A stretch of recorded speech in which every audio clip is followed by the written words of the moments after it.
Saudara, Dewan Perwakilan Rakyat resmi menyetujui proses naturalisasi dua pesepak bola Miss Hilgers dan Eliano Reinders.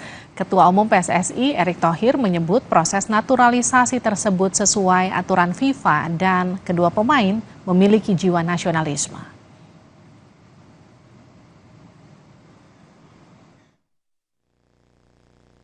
Persetujuan naturalisasi Miss Hilgers dan Eliano Reinders ditetapkan dalam rapat paripurna DPR Kamis siang.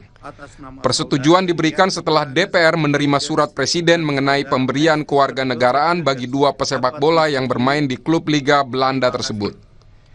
Miss Hilgers yang baru dinaturalisasi merupakan pesepak bola berusia 23 tahun. Miss berposisi bek tengah dan saat ini bermain untuk klub Liga Eredivisie Belanda FC Twente. Dia memiliki darah Indonesia dari ibunya yang keturunan Sulawesi Utara. Sementara Eliano Reinders merupakan adik kandung dari pemain timnas Belanda Tiani Reinders. Eliano bermain di klub PSC Zwolle di Liga Eredivisie Belanda. Pemain gelandang tengah ini memiliki keturunan Maluku dari sang ibu. Ketua Umum PSSI Erick Thohir menyebut pengambilan sumpah Miss dan Eliano bakal berlangsung di Belanda. Meski sumpah tak berlangsung di Indonesia, namun sudah sesuai aturan FIFA. Naturalisasi Miss Hilgers, ibunya orang Manado. Ya, Eliano ibunya orang Maluku. Bahkan ibunya masih sering pulang ke Manado melihat yayasan daripada tunanetra yang dibina. Jadi mereka sangat Indonesia. Jadi jangan pernah pertanyakan merah putih mereka. Ada sebuah video hari ini baru terlihat ketika Miss Hilgers bermain dengan klubnya, tiba-tiba ada yang bawa bendera merah putih, lalu dia ambil bendera merah putihnya, dia foto. Nah, itulah nasionalisme. Ya, kita tidak bisa melihat nasionalisme itu karena tentu posisi yang hanya menjadi sebuah kontroversi. Ya, kita coba mengangkat sumpah di negara lain, seperti juga beberapa bangsa Indonesia yang angkat sumpah di negara lain juga. Jadi bukan sesuatu yang spesial. Ya, kita tidak ada yang spesial, semua kita hormati secara hukum, baik hukum yang ada di Indonesia maupun aturan FIFA. Itu. Menpora Dito Aryo Tejo menyebut naturalisasi merupakan program jangka pendek untuk menaikkan peringkat FIFA Indonesia ke posisi 100 besar. Kewarganegaraan pemain naturalisasi ini sebagai hak asasi manusia yang inklusif, di mana semua pemain yang kami proses adalah pemain-pemain yang 100% memiliki darah Indonesia secara langsung. Jadi tidak ada lagi pemain yang tidak memiliki darah Indonesia yang kita proses. Dan ini merupakan sebuah komitmen bersama, khususnya PSSI, di mana proses naturalisasi ini dalam rangka jangka pendek membuat lompatan yang jauh agar peringkat Indonesia di FIFA menjadi 100. Dalam statuta FIFA, tak semua pemain asing yang sudah berganti kewarganegaraan dapat langsung bermain untuk timnas Indonesia. Syaratnya adalah pemain lahir di negara bersangkutan atau ibu kandung atau ayah kandung pemain lahir di wilayah negara terkait atau nenek atau kakek kandung pemain lahir di negara terkait. Hingga kini sudah ada 14 pemain yang dinaturalisasi di era kepelatihan Sintayong. Martin Paes di posisi penjaga gawang merupakan nama terakhir yang dinaturalisasi. Kiper yang berlaga di kompetisi Amerika ini sudah bermain saat kualifikasi babak ketiga Piala Dunia menghadapi Arab Saudi dan Australia. Menteri Hukum dan HAM, Supratman Andi Aktas menyebut pemerintah mendukung proses naturalisasi Miss Hilgers dan Eliano Reinders. Pemerintah berharap tambahan dua pesepak bola baru dapat membantu timnas lolos ke Piala Dunia 2026. Dan saya berharap mudah-mudahan dengan dukungan yang diberikan Kementerian Hukum dan HAM, terutama yang terkait dengan naturalisasi, ini akan bisa memberikan kontribusi nyata dalam upaya kita mengangkat dan meloloskan timnas kita di Piala Dunia 2026 yang akan datang. Timnas Indonesia kini tengah berjuang menembus Piala Dunia 2026. Di kualifikasi babak ketiga zona Asia Grup C, tim Garuda sementara berada di posisi keempat dengan poin 2. Jepang jadi yang terkuat di Grup C, hasil 2 kali kemenangan meyakinkan atas Tiongkok dan Bahrain. Sementara Australia dan Tiongkok ada di peringkat 4 dan 5. Untuk memastikan tiket langsung ke Piala Dunia, Indonesia harus menjadi juara grup atau runner-up. Naturalisasi membuat amunisi timnas bertambah untuk memperbesar peluang lolos ke Piala Dunia. Namun selain mengandalkan program naturalisasi, pembinaan sepak bola dalam negeri pun tetap harus ditingkatkan. Tim Liputan Kompas TV. Menteri Hukum dan HAM Supratman Andi Aktas menyebut pemerintah mendukung proses naturalisasi Miss Hilger dan Eliano Reinders. Pemerintah berharap tambahan 2 pesepak bola baru dapat membantu timnas lolos ke Piala Dunia.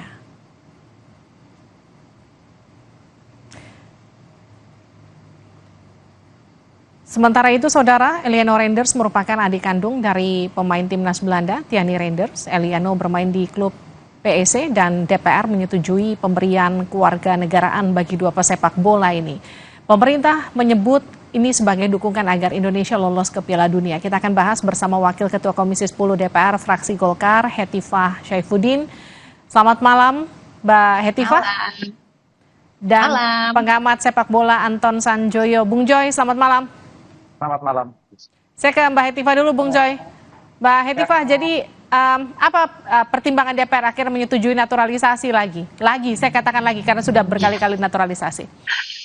Iya Mbak, ini kan bagian dari upaya kita ya untuk mewujudkan mimpi Indonesia tampil di Piala Dunia. Dan sudah terbukti naturalisasi pemain dengan catatan ya yang dilakukan secara cermat telah meningkatkan performa timnas di kualifikasi Piala Dunia. Nah, jadi dukungan kita ya terus mengalir ya demi kejayaan sepak bola nasional. Terbuktilah dari peringkat berapa Bung Joy, 173 ya waktu sebelum matlock, sekarang sudah ke 129 gitu di FIFA. Jadi saya sih berharap ya kalau bisa kita hentikanlah polemik naturalisasi lokal karena percaya bahwa proses naturalisasi ini betul-betul dilakukan dengan benar-benar dengan cermat ya. Jadi mereka ini saya yakini ya kalau tadi dibahas soal identitas bangsa, nasionalisme ya sudah teruji lah. Karena kalau kita rapat di Komisi 10 itu Kemenpora juga harus memaparkan alasan-alasan dan argumennya. Ya. Dan juga tentu sebelum itu ada proses yang sangat panjang dilakukan PSSI juga ya. Jadi saya kira mudah-mudahan lah semua stakeholder bola kita solid memberikan dukungan terhadap timnas dan pemain diaspora yang berbakat ya demi kejayaan persepak bolaan kita.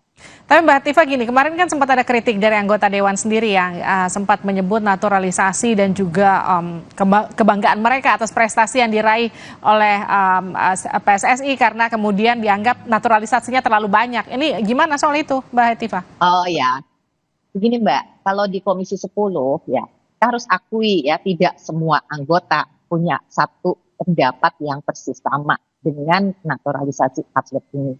Tapi secara keseluruhan kan Komisi 10 tetap berkomitmen mendukung kebijakan naturalisasi. Kan semua berpendapat ya dan akhirnya ada pengambilan keputusan dari tiap fraksi kan apakah menyetujui atau tidak menyetujui gitu.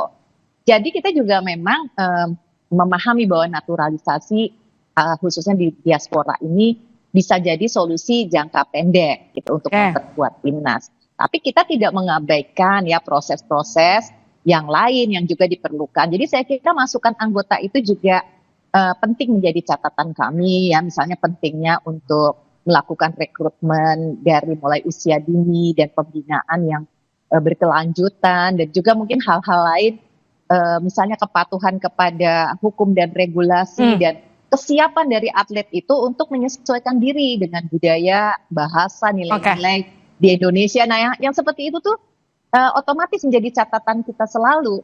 Dan bahkan kalau atletnya kebetulan bisa hadir ya kadang ditanya-tanya juga kan sama kita ya kesiapan mereka dan juga bagaimana keluarga mereka melihat keputusan yang akan diambil gitu. Jadi ini tidak sembarangan juga sih, proses seleksi ini ketat dan sangat profesional.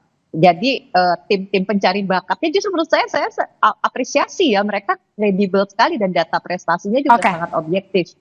Gitu. Jadi publik bisa melihat sendiri deh gitu, media juga ya Bang Joy, saya kira harus menjamin transparansi ini. Baik, saya ke Bung Joy. Jadi tadi Mbak Hetiva juga sempat singgung, ini memang solusi jangka pendek begitu. Tapi artinya begini, Anda sendiri melihat naturalisasi ini jadi angin segar bagi PSSI untuk masuk ke Piala Dunia? Ya, sebelum saya menjawab itu, kebetulan ada 2 anggota Dewan yang mewakili rakyat Indonesia, saya termasuk rakyat Indonesia juga. Bu, saya 30 tahun berkecimpung di dunia kewartawanan, khususnya di olahraga. Saya juga 15 tahun membina anak-anak muda untuk bermain bola sejak usia dini. Yang satu yang menjadi pertanyaan saya tidak menggugat masalah keabsahan, legalitas, naturalisasi, atau hak anggota Dewan untuk mendukung pemerintah. Tapi Ibu, sadarkah Ibu bahwa selama puluhan tahun, bertahun-tahun, apalagi dalam pemerintahan Pak Jokowi yang saya perhatikan, itu sepak bola betul-betul menjadi anak emas. Ya, sampai dibikinin ratas, dibikinin semuanya. Pemerintah, DPR juga mendukung, semuanya hanya untuk sepak bola. Sementara Ibu sebagai anggota Dewan, Pak Jokowi sebagai kepala negara, kan induk Bapak dan Ibu dari semua cabang olahraga. Apakah Ibu tidak merasa berbuat tidak adil terhadap cabang olahraga yang lain? Yang prestasinya justru lebih baik daripada sepak bola, tapi nggak dapat perhatian. Itu pertanyaan besar saya. Saya kritik saya ke Pak Jokowi, saya termasuk tim pencari fakta di kasus Kanjuruhan. Begitu kami laporan soal korban 135 orang, apa kata Pak Jokowi? Jangan masuk ke ranah sepak bola. Saya menangis, Bu, waktu itu. Karena saya merasa Pak Jokowi mengabaikan 135 nyawa yang hilang. Karena betul-betul ingin sepak bola dilindungi. Oke. Ya, menaikkan citra beliau, menaikkan citra pemerintah, termasuk naturalisasi ini. Saya bukannya tidak setuju soal naturalisasi, selain terlalu banyak. Juga saya sebetulnya menagih janji dari PSSI untuk juga memperhatikan soal pembinaan usia muda. Ya, saya tidak menggugat legalitasnya. Mereka nasionalis, saya tahu. Mereka bermain bagus. Mereka menaikkan peringkat Indonesia dari 170 ke 120 sekarang. Itu loh, luar biasa. Tapi apa jadinya dengan cabang olahraga yang lain? Apakah Ibu di DPR pernah memperhatikan cabang atletik tidak pernah ada pertandingan? Cabang bulu tangkis yang begitu berjaya membawa Indonesia ke level dunia, apakah juga diperhatikan? Cabang atletik, cabang renang, cabang senam, semua cabang olahraga itu adalah anak-anak Ibu semua, anak-anak Pak Jokowi semua. Oke. Gitu loh. Jadi kalau saya ditanya apakah naturalisasi ini jangka pendek, ya silakan aja. Tapi menurut saya juga ibu-ibu di DPR, bapak-bapak di DPR juga harus menagih janji PSSI untuk pembinaan usia muda mana, Bu. Saya 15 tahun nggak ada cawe-cawe dari PSSI, Bu. Kira-kira begitu kalau tanggapan saya. Nah gini Bung Joy, kalau dilihat gini, tambahan 2 pemain disebut-sebutkan seperti tadi pertanyaan saya, ini jadi mimpi untuk mendekatkan Indonesia ke Piala Dunia 2026. Ini menurut Anda realistis nggak? Ya cukup realistis so far ya, karena kan perjalanan Indonesia di putaran ketiga ini menurut saya cukup bagus ya. Menahan Arab Saudi di Jeddah luar biasa, menahan Australia di Jakarta. Menurut saya juga meskipun keteteran, tapi luar biasa juga gitu. Jadi 2 poin ini start yang bagus untuk Indonesia. Jadi kalau ada tambahan 2 lagi, apalagi 2 pemain ini menurut saya rata-rata kualitasnya di atas yang sudah dinaturalisasi, menurut saya ya akan jadi amunisi yang bagus. Tapi di luar semua kontroversinya ini kan pasti akan menambah kekuatan karena 2 pemain ini, yang satu main di Zwolle, yang satu lagi di Twente Enschede. Itu di Eredivisie dan saya lihat statistiknya baik. Mereka bermain rata-rata 30 kali pertandingan dalam 4 tahun terakhir. Jadi baik Eliano maupun Mills saya kira akan menjadi amunisi yang bagus sekali untuk timnas Indonesia. Tapi sampai kapan Indonesia akan melakukan naturalisasi ini dan di-endorse terus oleh DPR, di-endorse oleh pemerintah, sementara cabang yang lain menurut saya betul-betul tidak diperhatikan. Ya Bu, kebetulan nih saya, senang sekali ada Ibu anggota DPR di sini. Dulu saya sering datang ke komisi, Bu. Saya dong, sekarang datang lagi ya, kita bahas ini. Waktu kemarin kita bahas soal undang-undang keolahragaan ya, jelas sebetulnya tidak ada maksud dari DPR untuk hanya menganak-emaskan cabur tertentu. Tetapi karena kita juga tahu ya, mengapa kita memilih sepak bola ya sebagai mungkin trigger awal ya untuk membudayakan dan mengangkat kembali perhatian dan semangat masyarakat Indonesia lah untuk bukan hanya menjadi penonton sebetulnya, tapi juga untuk berolahraga. Dan kita juga bisa lihat ya banyak dampak-dampak dari naiknya olahraga sepak bola ini kepada cabur-cabur yang lain juga. Jadi pengaruh sepak bola itu menjangkau cabur-cabur lain juga. Di samping memang sepak bola itu olahraga global. Nah, itu juga penting. Jadi yang namanya kebanggaan kita untuk ikut kompetisi internasional itu juga berdampak kepada pengakuan ya, kepada prestasi olahraga kita. Jadi sebenarnya tidak menurut saya tidak benar ya kalau kita tidak memperhatikan cabur lain. Namun ini menjadi masukan yang sangat penting juga gitu ya, gimana ke depan dari sisi misalnya pembuatan kebijakan atau perhatian kepada atau diversifikasi pendanaan, pemberian fasilitas, jangan cuma fokus kepada sepak bola gitu. Memang selalu sih setiap pembuatan kebijakan kita tuh punya prioritas gitu ya, tapi dengan adanya desain besar olahraga nasional gitu ya, kita juga ingin memperbesar anggaran untuk pengembangan olahraga kita, bahkan bukan hanya olahraga prestasi. Olahraga masyarakat pun protes juga, jangan cuma perhatikan prestasi dong, gitu ya. Kita juga kan punya olahraga tradisional, kita juga punya, terus termasuk juga ini cabur yang nanti dilombakan di Olimpiade dengan cabur yang non Olimpiade ya. Jadi kita ingin sebetulnya ada pemerataan gitu ya, bahkan dari satu daerah ke daerah lain pun juga sih Mbak ya. Jadi tidak bisa terhindarkan. Ya, tapi Ibu itu undang-undang olahragaan nasional kan sudah dari tahun 2005 gitu Bu. Kalau Ibu bicara olahraga prestasi saja, ya memang terjadinya seperti itu. Sudah 15 tahun lebih yang diperhatikan hanya olahraga prestasi, olahraga keluarga, olahraga sekolah, olahraga masyarakat. Nggak dapat perhatian. Undang-undangnya dari tahun 2005, Bu.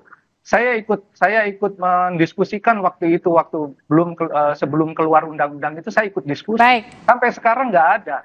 Yang hanya semua berkutat di olahraga prestasi, terutama sepak bola.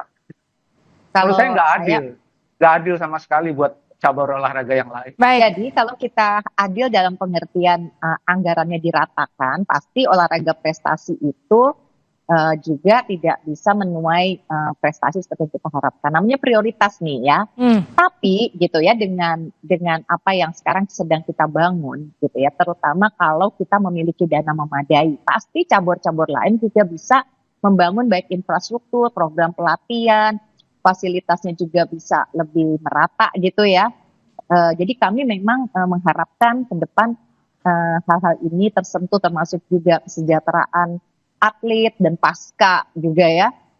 Termasuk juga bukan cuma atlet, pelatih dan juga kru yang lain gitu ya. Jadi banyak sekali sebetulnya memang hal yang harus diperhatikan, bukan antar cabur saja, tapi juga pelaku-pelaku di dunia olahraga juga semuanya perlu diperhatikan, dan ujung-ujungnya adalah ke fasilitas pembinaan anggaran gitu ya. Tapi kalau Bu Hatifah, kalau soal pembinaan anak-anak dalam negeri untuk kemudian menggeser program naturalisasi yang sekarang sedang berjalan, itu sejauh mana jadi fokus DPR? Iya.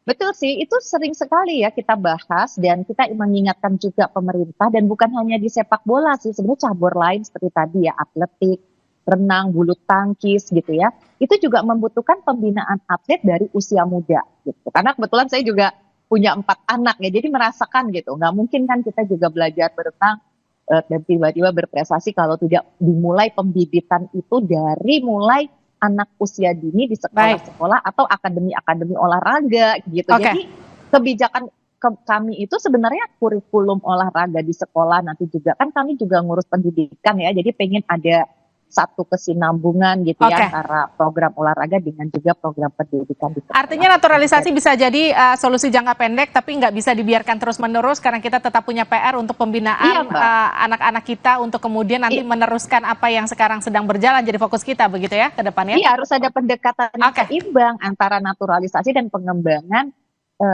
atlet dari usia dini. Itu titipan kita untuk kawan-kawan di DPR ya, Mbak Hatifah. Iya. Terima kasih Mbak Hatifah. Terima kasih Bung Zoy sudah bergabung di Sapa Indonesia Malam, sehat-sehat selalu. Saudara jangan dulu beranjak dari Sapa Indonesia Malam, kita masih akan kembali usai jeda, tetap bersama kami.